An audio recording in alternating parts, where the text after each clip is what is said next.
versículo 13.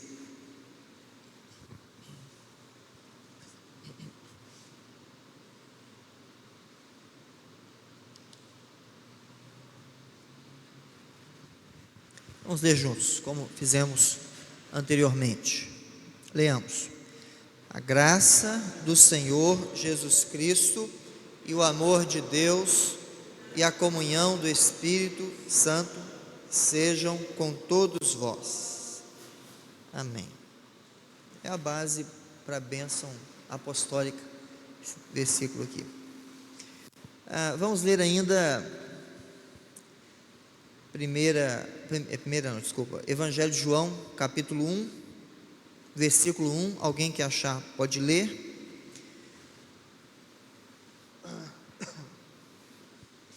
E um segundo irmão leia capítulo 10, verso 30. João 1, 1 e 10, 30.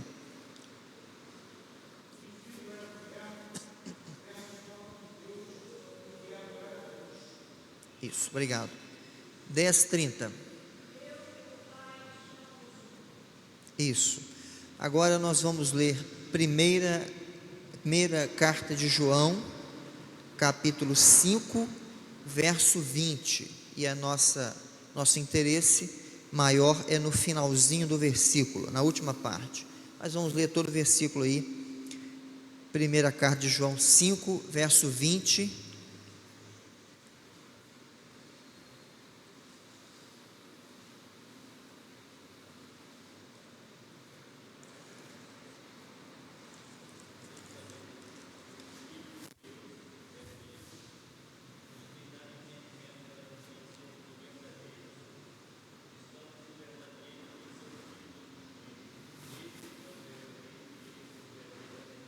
Isso.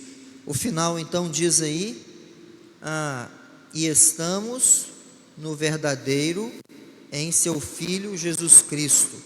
Este é o verdadeiro Deus e a vida eterna. Vamos ler agora um último texto inicialmente, em Atos capítulo 5.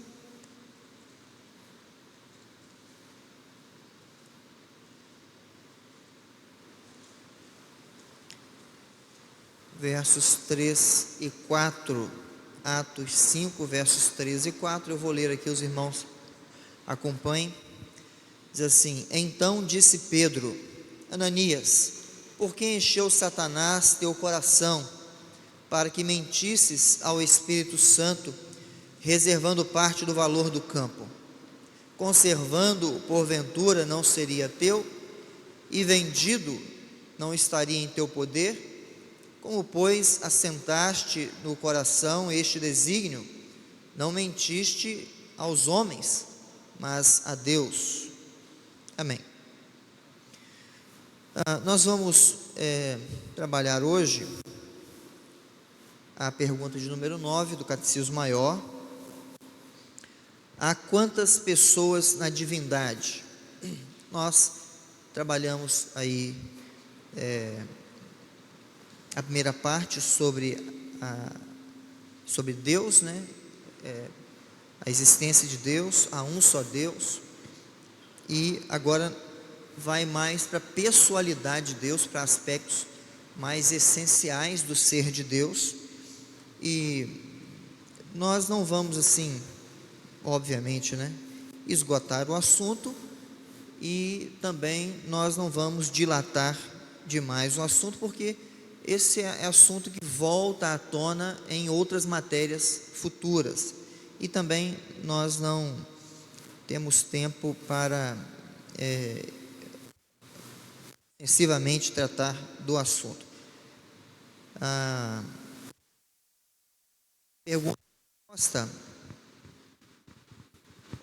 resposta dos irmãos de Westminster é a seguinte: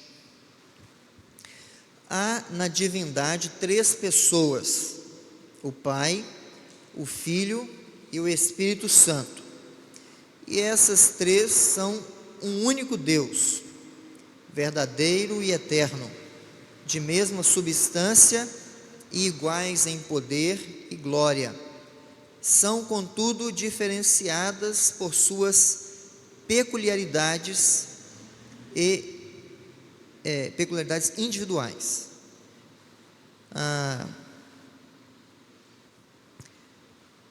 Algumas coisas aqui na resposta eu gostaria de destacar para um entendimento já com alguma fundamentação do que nós vamos tratar a seguir. Nós trataremos afirmação por afirmação. Já lemos alguns textos aí que dão base para a sustentação da Trindade, né, do Deus Trino, e a resposta dos irmãos de Westminster trazem aí alguns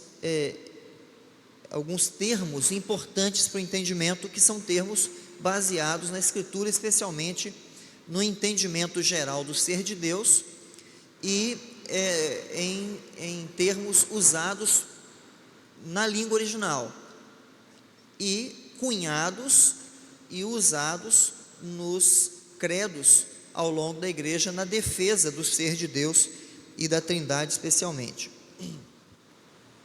A primeira palavra usada por eles aí na resposta há na divindade 3 pessoas.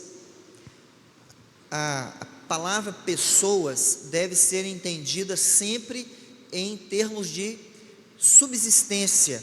Por isso nós falamos, né, quando ensinamos, que existe um Deus que subsiste em 3 pessoas. Então, a existência de Deus está vinculada a 3 pessoas. Então, pessoas aí relacionadas à subsistência de Deus. Outro termo usado aí, 2 na verdade, quando faz a afirmação, e essas 3 são um único Deus, e mais à frente ele diz de mesma substância, essa palavra substância, ou que traduz a ideia de um único Deus, significa essência divina, ou um termo grego para isso, ousia, quando se trata do pensamento no Deus trino ou triuno, usou-se muito a expressão homoousios, ou uma essência, né? Um ser, essencialmente falando. Então está ligado à substância, né?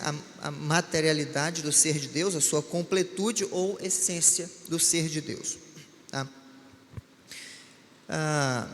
Bem, essa questão da Trindade é uma questão antiga e polêmica ao longo da história da igreja. Desde os primórdios aí da igreja, depois do primeiro século, começaram a surgir as controvérsias com relação ao ser de Deus. E tivemos alguns ícones aí na história, que chamamos de forma geral de unitaristas, né? Ou são da escola do unitarismo. São aqueles que reconhecem a divindade de Deus, o Pai, mas não reconhecem a divindade do Filho e tampouco do Espírito Santo. A questão do Espírito Santo foi muito mais combatida, especialmente por causa da referência a Ele como Espírito Santo, né?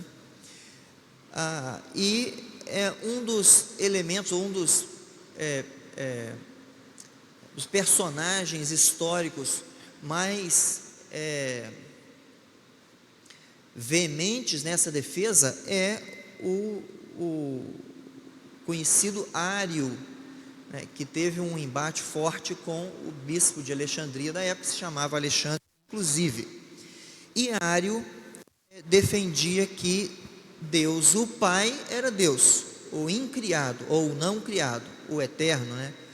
O não surgido, que Jesus foi criado, né? Teve um início, e na ideia de Ario, dos arianos e de outros da escola unitarista, Jesus era um ser superior, intermediário. Ele foi revestido, né, de glória, de status, de poder, assumiu uma postura ou uma posição na história primaz, mas não era Deus. Ele é chamado de filho por ter sido criado de Deus, mas não da mesma essência de Deus, ou não da mesma substância de Deus. Portanto, não Deus como Pai. Ario nunca defendeu essa tese, e o Espírito Santo muito menos. Nós temos, estou citando isso para nos localizar com relação à controvérsia, que é antiga, mas também para fazer uma ponte para o nosso contexto. Nós temos em nossos dias segmentos que nós chamamos de seita, que rejeitam a Trindade, e existe uma seita muito forte no mundo, que é um tipo de arianismo moderno, nega a divindade do Filho e mais ainda do Espírito Santo. Alguém se arrisca? É conhecido aí, Testemunho de Jeová. Os Testemunhos de Jeová são arianos modernos. Eles creem na divindade do Pai, de Deus o Pai, mas não acreditam na divindade do Filho ou do Espírito Santo. E essa doutrina tem sido de fato motivo de tropeço para muita gente. Não é incomum pessoas procurarem pastores e presbíteros pedindo orientação de como responder, de como explicar, de como responder a certas dúvidas que outros trazem, e em grande medida essas dúvidas são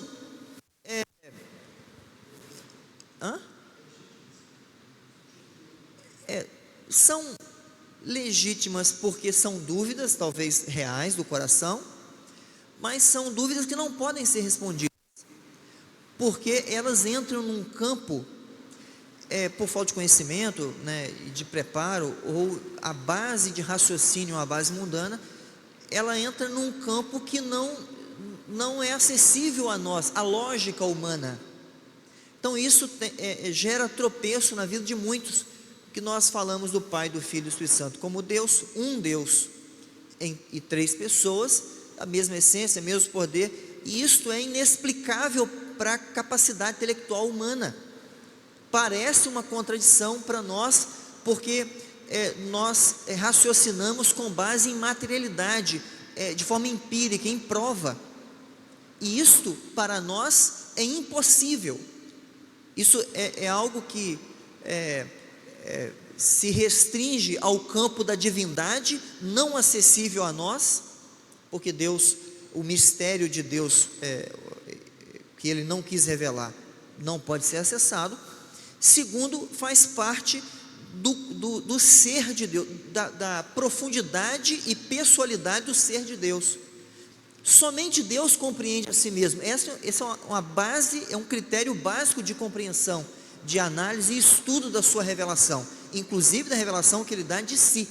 Só Ele compreende a si, e Ele nos dá, obviamente, conhecimento, Ele se revela a nós, mas essa revelação acompanha nossa própria limitação de compreender as profundezas da pessoa divina.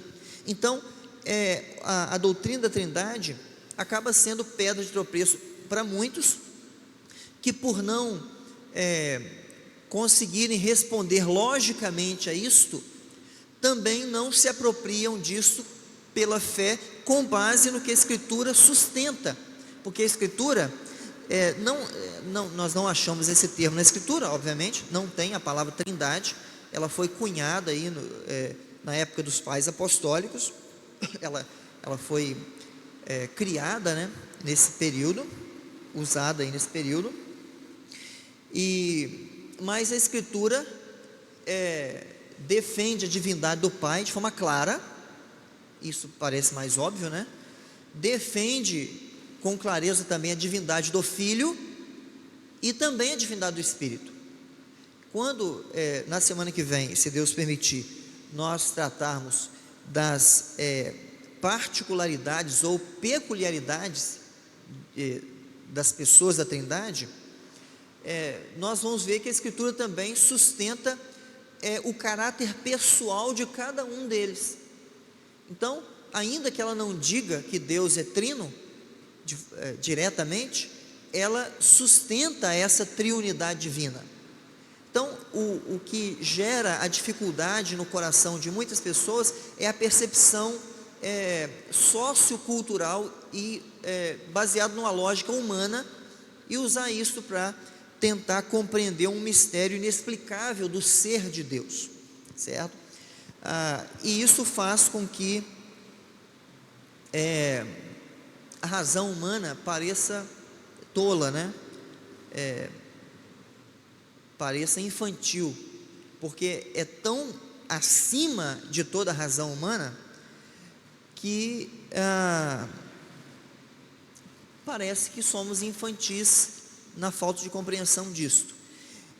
Um segundo problema nesse tropeço é que muita gente deixa de servir a Deus legitimamente, deixa de conhecer a Deus mais profundamente e adorá-lo segundo a vontade dele, porque não consegue apropriar-se dessa verdade amplamente ensinada na Escritura acerca do ser de Deus. Então, controverso desde os primórdios, ainda é controverso hoje, e para muitos é um problema que leva aí ao desvio de fé. Muita gente sincera mergulha em seitas por causa de falta de compreensão, ou por não querer abrir mão da lógica humana para compreender essas coisas. Não só nesse campo, em outros também. A gente vê gente inteligente acreditando em heresias por causa dessas limitações. Como eu disse, nós temos uma forte seita unitária. Eles não são só fortes no tamanho, mas são fortes na sua habilidade de seduzir as pessoas, né? No Brasil é muito forte, mas em outros países avança poderosamente. Os Testemunhos de Jeová, eles são unitaristas e convencem a muitos com os argumentos deles. Nós vamos ver a seguir um texto aqui sobre a divindade de Cristo, muito legal, que até é um texto que apologeticamente é orientado que se use para rebater a heresia dos TJs quanto à não divindade de Jesus. Nós vamos ler daqui a pouquinho. E eles são assim muito habilidosos em pensar textos aqui e ali fora do contexto para poder defender suas teses. E quem não tem conhecimento bíblico, quem segue aquela lógica literalista, nada contra ser literal, mas tem que ser literal dentro de um contexto, né? Literalista deles acaba caindo nesse engodo, certo? E isso acaba sendo uma armadilha para a igreja, o unitarismo. A Bíblia fala de um Deus trino, é um Deus único em seu ser, triuno em suas características, ou em suas pessoas, em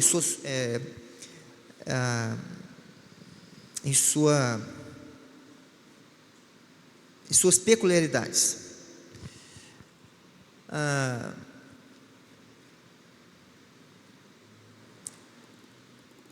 O que nós podemos destacar com relação ao argumento muito usado pelos unitaristas ou por qualquer outro que não creia na Trindade, de que ela é contrária à razão, e de fato pode parecer isto, né? Como assim? Deus é um e três ao mesmo tempo. Isso parece ser contraditório, parece ser contrária à razão, mas na verdade a doutrina da Trindade é uma doutrina que é revestida de um mistério que está acima da razão, não é contrária a ela, está acima dela, além dela. A razão humana é incapaz de mergulhar nesse mistério do ser de Deus. Como eu disse, só Deus pode compreender e explicar a si mesmo, porque ninguém mais, nenhuma criatura comporta o tamanho de Deus ou do conhecimento profundo do seu ser. Então a Trindade é uma verdade bíblica sobre o ser de Deus acima da razão humana. Alguns pontos importantes aqui que estão ligados à resposta do catecismo, que defende a não contradição, né, da Trindade. Primeiro, que a doutrina ensina que Deus é um, mas num certo sentido. Isso é claro na resposta. A resposta versa assim: há na divindade três pessoas, o Pai, o Filho e o Espírito Santo, e essas três são um único Deus. São coisas diferentes na resposta. Em um certo sentido, Deus é um. Em um outro sentido, em uma outra área, um outro aspecto, Ele é três. Então, a honestidade em olhar para o que a Escritura ensina e a doutrina versa, nos faz compreender de forma mais clara a verdade sobre a Trindade. Deixa eu explicar isso aqui. Deus é um no que diz respeito à sua substância, à sua essência. Deus é essencialmente um. Ele não tem três substâncias, ele tem uma substância, uma essência. É um Deus no que diz respeito à plenitude do seu ser, à sua glória, ao seu poder, aquilo que compõe o ser de Deus é um. Agora, essa substância subsiste ou está ligada, ou nela está presente três pessoas. Ele é três em pessoas, certo? Isso é diferente. E o que seria contraditório nessa questão seria, por exemplo, se nós afirmássemos que Deus é um e é três em um mesmo sentido. Deus é um único Deus, mas Ele também são três deuses. E isso seria contraditório.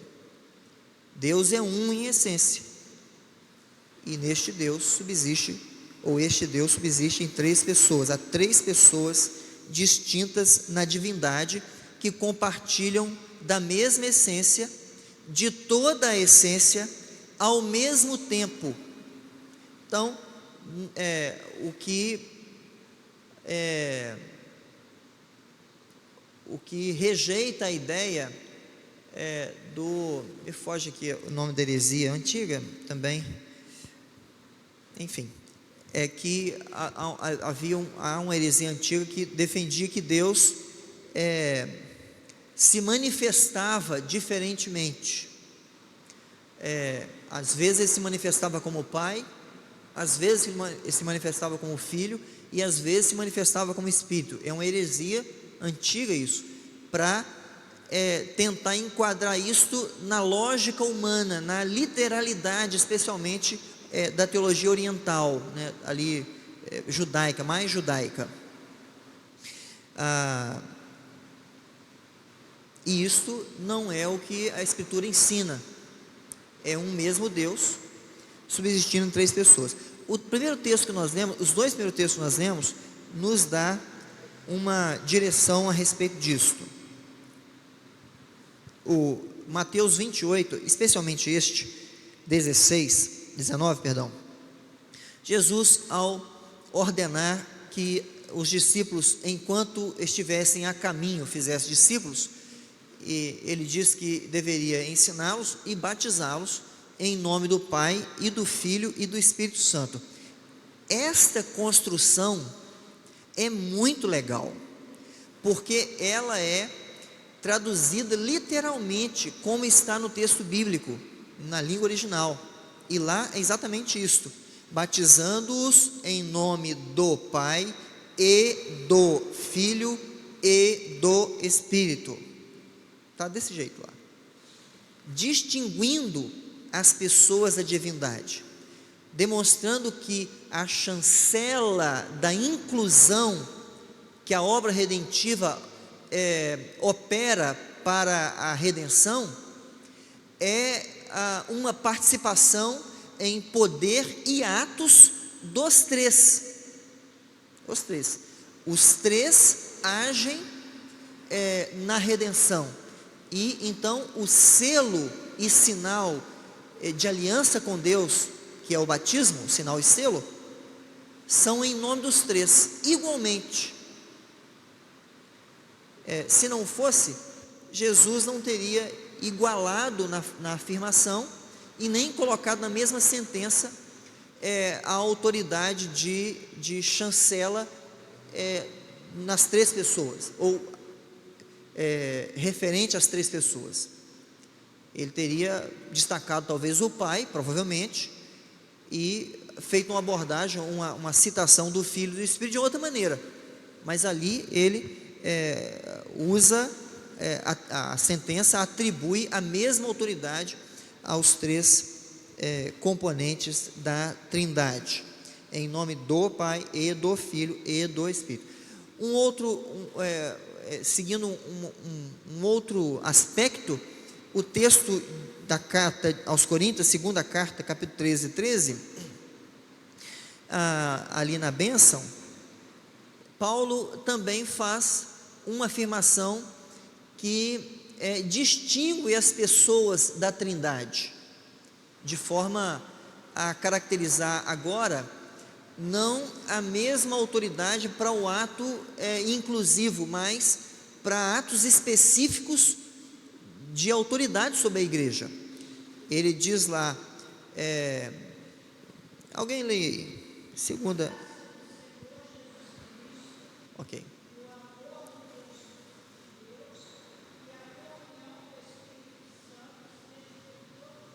isso, a graça de Jesus, o amor de Deus, e aí é o Pai, e a comunhão do Espírito.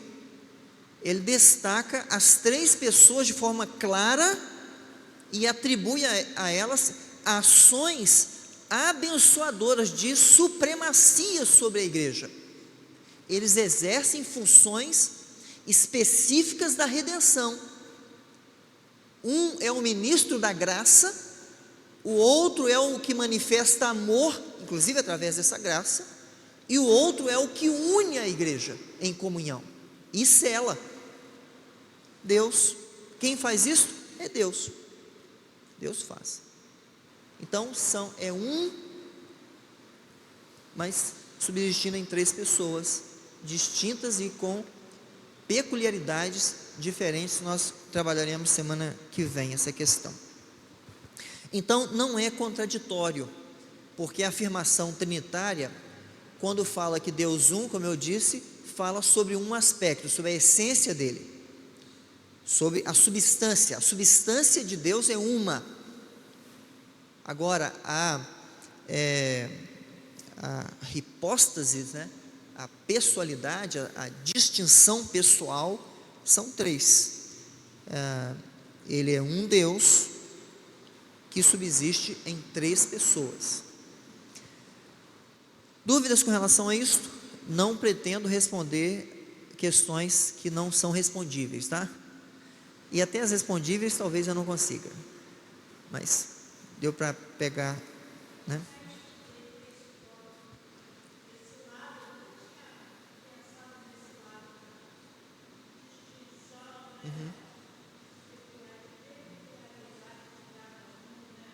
Sim.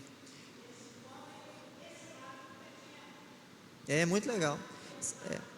Semana que vem a gente vai falar um pouco mais disso, porque vai tratar do que caracteriza cada uma das pessoas da Trindade como pessoas da Trindade. É bem legal. Ok.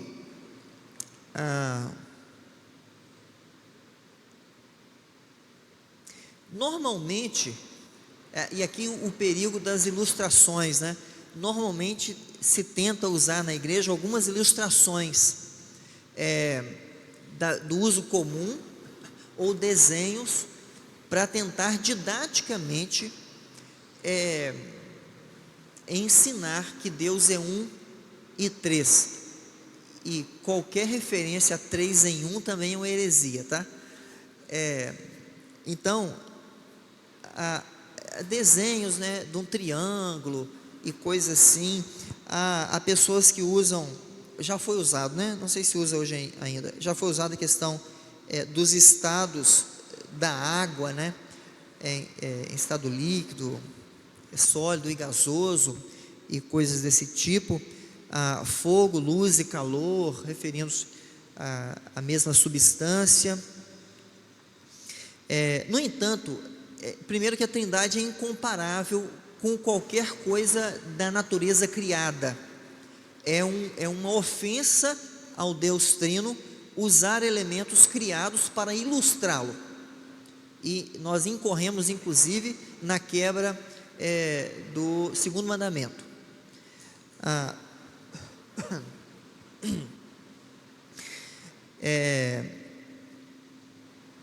E todas as ilustrações que podem surgir para tentar melhorar a compreensão, e eu até entendo a boa intenção, né, a gente tem que ter cuidado com essa questão. Todas elas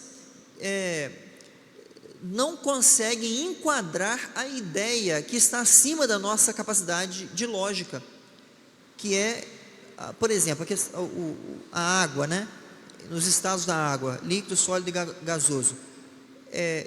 Essa ilustração se enquadraria bem em um participacionismo, que parte Deus em três.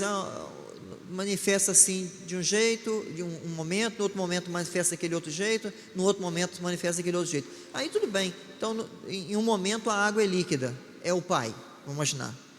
No outro momento é sólida, é o Filho. No outro momento é gasosa, é o Espírito. Isso é uma heresia, mas para o herege daria para explicar. Mas para nós, porque a Bíblia ensina sobre a mesma essência em três pessoas que subsistem ao mesmo tempo, igualmente, com toda a essência do ser divino, poder e glória, isso é inexplicável. Nenhum desenho, ilustração é capaz de trazer luz a isto. Seria, na verdade, uma ofensa ao ser divino. Então, esses elementos não compartilham ao mesmo tempo da inteireza da sua quantidade dos três estados juntos. A água não é líquida, sólida e gasosa, toda ela ao mesmo tempo. É impossível. Mas Deus é todo Deus, Pai, Filho e Espírito Santo ao mesmo tempo. Ele é. Então, as três pessoas da divindade são o mesmo Deus e pessoas distintas em um mesmo momento, né, como diz Gerhardus Voss.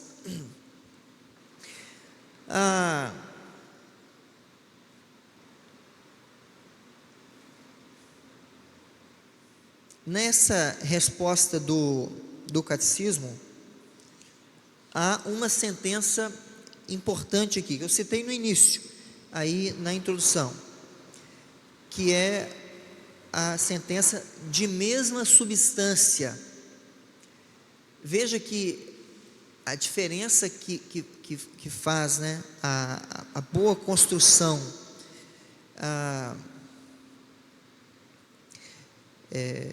verbal, veja que não, a construção gramatical, não está da mesma substância, porque da mesma substância é possível ter um copo d'água, uma pedra de gelo e o H2O em forma de gás, da mesma substância. Mas aqui de mesma substância, ou a ideia de a mesma substância compõe as três pessoas. E essa expressão assim, se distingue na questão da cristandade, porque não é incomum pessoas crerem em Jesus, e infelizmente tem muito presbiteriano que canta música dessa gente aí, gosta, e tem algumas músicas que parecem reformadas mesmo, tá? Mas o fundamento teológico é completamente antibíblico, que creem em Jesus, confessam Jesus como Salvador, dizem que Jesus é o Redentor, mas não creem que Jesus é igual ao Pai. Não creem. Um desses grupos são os sabatistas. Eles acreditam que Jesus é o anjo Miguel. Acreditam nisso. Ele se manifestou no Antigo Testamento como o anjo Miguel, e depois ele se encarnou e tudo mais. Então veja, o anjo Miguel, além de ser um outro ser, foi criado. Então atribui-se a Jesus criação, que ele não é eternamente gerado. A construção, a ideia teológica de eternamente gerado, que está baseado no texto bíblico que diz: e hoje te gerei, a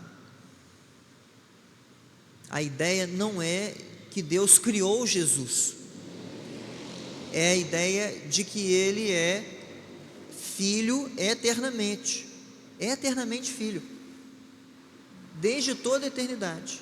Ele é filho de Deus, ele é o filho, a segunda pessoa, ele é o filho na essência trinitária, no ser de Deus. Aliás, o texto lá explica a seguir, depois, mais à frente, no contexto, é uma ideia ali é o campo eterno, antes de toda a criação, que aquela afirmação é dita. Então, não teve um momento no qual Deus produziu o Filho. É uma afirmação de que este Filho, ou esta pessoa, é difícil usar termos, né, que a gente acaba podendo corrompe a ideia do ser. Enfim, a segunda pessoa é tão eterno quanto o Pai, por isso a expressão é eternamente gerado. Sempre fez parte do ser de Deus, desde toda a eternidade para toda a eternidade. Não ali o texto não traz a ideia de que em algum momento da história, algum momento Deus decidiu criar uma outra pessoa para se relacionar no campo divino e criou o Filho. Não é isto. É uma expressão que denota a relação eterna entre pai e filho. É essa a ideia. Então, esse problema aí com relação a Jesus, a divindade de Cristo, é um problema que está no coração de muita gente que professa a Jesus, mas tem profunda dificuldade em acreditar na divindade de Cristo, ou até quem diz que acredita na sua divindade, tem dificuldade de crer e sustentar que Ele é igual ao Pai. Muita gente, ainda que Jesus diga, como foi lido há pouco, eu e o Pai somos um. Essa é uma afirmação de igualdade plena. O termo grego, traduzido por filho, ruios, traz a ideia de um filho igual ao Pai no contexto bíblico, igual em essência, poder, substância, plenamente igual ao Pai. E Jesus faz várias afirmações dentro dessa questão aí. Nós vamos ver essas questões melhor, de forma melhor, semana que vem. A questão da geração do filho e tudo mais.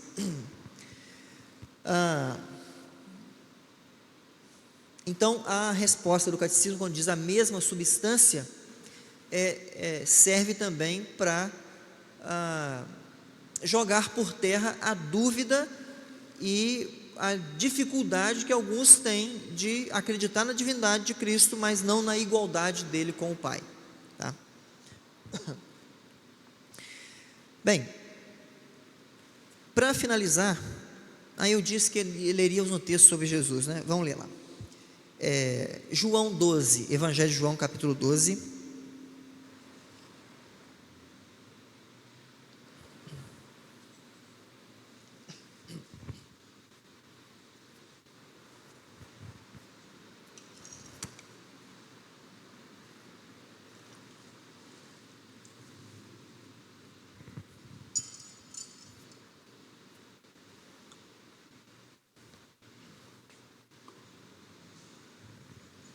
Evangelho de João, capítulo 12, versículos 37 a 41. Quem achar, pode ler, por favor.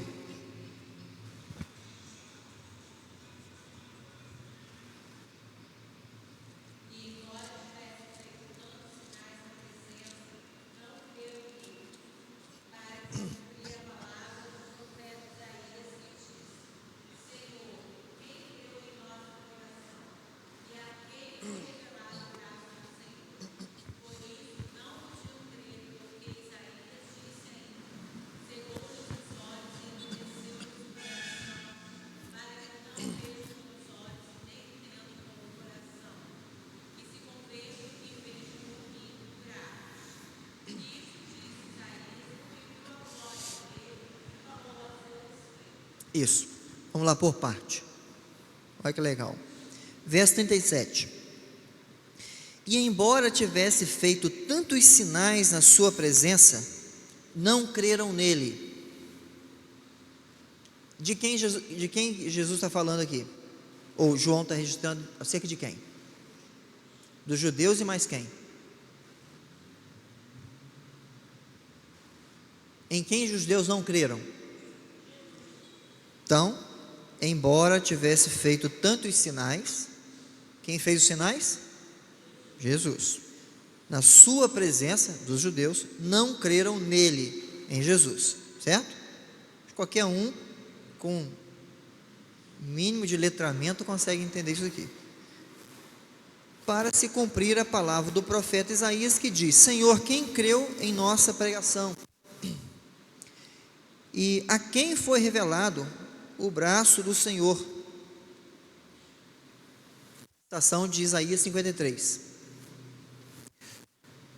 Verso 39. Por isso não podiam crer, porque Isaías disse ainda: cegou-lhes os olhos, endureceu-lhes o coração, para que não vejam com os olhos, nem entendam com o coração, e se convertam e sejam por mim curados. É outra citação de Isaías. Qual o capítulo aqui? Isaías o que está sendo citado? Abra Isaías 6, veja lá, Isaías 6, verso 10.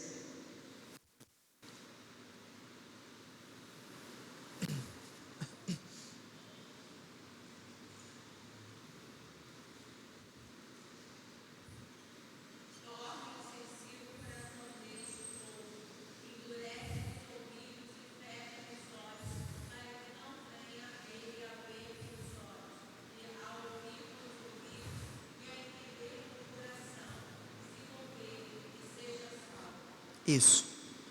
Quase que literal, é uma citação direta da Septuaginta, mas é desse texto aí, fica claro isso, né? Ok. Agora vamos para o verso 41. Isto disse Isaías, porque viu a glória dele. Dele quem? De Jesus. E falou a seu respeito. Agora lê o verso 1 do capítulo 6. 6:1. Isso aí.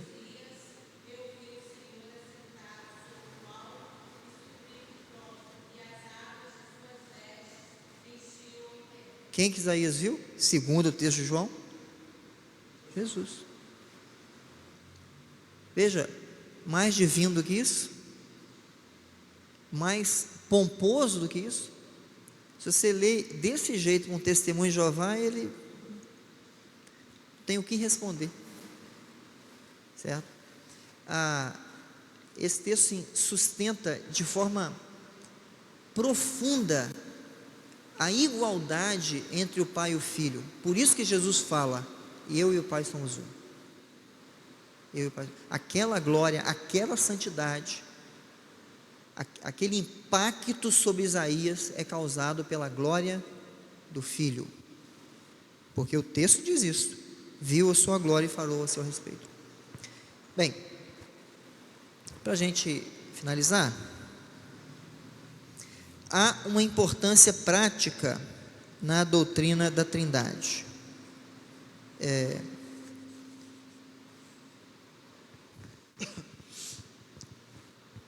Ela não é uma doutrina abstrata, longe da realidade cristã.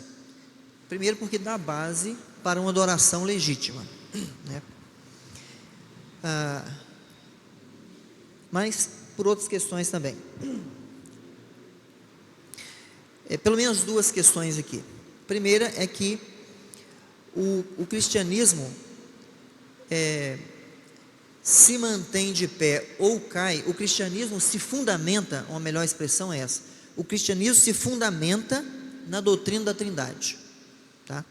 Porque toda a obra da redenção está ligado à Trindade. Se nós rejeitarmos a Trindade como ela é expressa na Escritura e ensinada pela teologia reformada, nós anulamos a redenção, porque a redenção é a ação conjunta, coesa, no plano, na execução e na finalização plena, com a ação do Pai, do Filho e do Espírito. Nós vimos isso alguns domingos aqui. O Pai, o Filho e o Espírito têm funções muito específicas e insubstituíveis na redenção, como ato trinitário. Quando nós falamos a salvação é de Deus, nós falamos do Deus Trino. É do Deus Trino que está sendo dito. Não é da primeira pessoa, da segunda pessoa ou da terceira pessoa. É do Deus Trino. O Pai tem ação específica, ampla, o Filho e o Espírito têm. E um não faz a função do outro. E eles planejaram juntos antes de toda a criação. Determinaram na interioridade do seu ser a execução disso de forma que não mudasse. Nós chamamos de decretos inexoráveis de Deus. A redenção e a eleição do seu povo se incluem nesses decretos. O Deus Trino fez isto. E após a criação, Ele executa isto. Pai, Filho e Espírito. Se nós rejeitarmos que não existe Trindade, dissermos não existe Trindade, toda a ideia de redenção vai por terra. O cristianismo morre ali. Porque o cristianismo é uma religião que salva um pecador incapaz, de forma unilateral. Se rejeitarmos a Trindade, vai para o espaço. E isso está ligado então à segunda questão, que o plano de salvação é um pacto, e deve ser visto assim, ou uma aliança entre as pessoas da Trindade. Não foi um plano qualquer, foi uma aliança que nós costumado chamar em alguns redutos da teologia reformada de o conselho da redenção, né? E a aliança redentiva do ser divino. Então, quando nós abrimos mão da doutrina da Trindade, esse ensinamento bíblico do plano de salvação tende a ir para o ralo com a doutrina, porque não há salvação sem a presença ativa do Pai, do Filho e do Espírito. E a Bíblia assim, é muito clara e rica ao fazer esses apontamentos. O Pai está sempre presente quando se fala de salvação. Observe, o Pai está sempre presente, o Filho está sempre presente, em todos os aspectos, não apenas da execução, mas do pano de fundo redentivo. Desde a criação do mundo, o Filho está ali como um dos causadores da criação. O Espírito está também em todo o enredo redentivo. O Espírito está presente, porque todos eles, de forma ativa, dentro de uma aliança pessoal do próprio Deus, executam uma obra inalienável para a redenção do seu povo eleito. Se nós rejeitarmos isso, qualquer ideia de salvação vai para o bueiro junto. Então, é prática. Você pode ter esperança de salvação, regozijar-se nisto, porque Deus é trino. Ele é trino e age trinitariamente sobre sua igreja. Agiu no passado, age hoje e ainda agirá no futuro. Quando nós pensamos nas coisas ainda a serem cumpridas na volta de Cristo, lá está o Deus trino presente, o Pai, o Filho e o Espírito estão lá, certo? Dúvidas ou alguma colocação para contribuir? Se não, vamos deixar para a próxima semana.